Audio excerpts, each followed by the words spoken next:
Not a surprise that Liz Truss has said, count me in as well.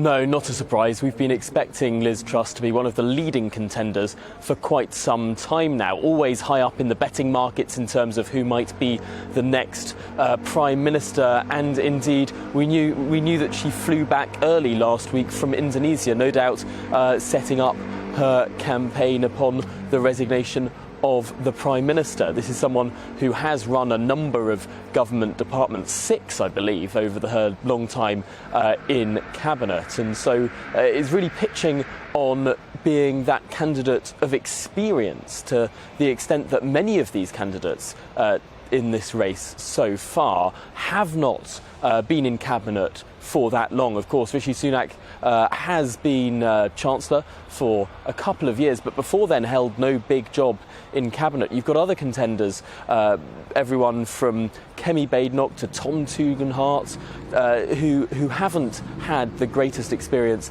in government. Tom Tugendhat, of course, never been in Cabinet before. So it's a really interesting race with a very diverse field there. Liz Truss really pitching on being a tax cutter, but also one with experience. But of course, we've seen so many other people dive into this race. We've got 11 or 12 candidates, depending on how we count it. 11 formally declared. We're seeing whether Priti Patel will throw her hat into the ring as well, which would take the numbers up to 12. Last night, a surprise contender, Raymond Chishti, someone who many people, even in Westminster, hadn't heard of, throwing his hat into the ring. Although we are hearing this morning that this may be a candidates list that is whittled down fairly quickly.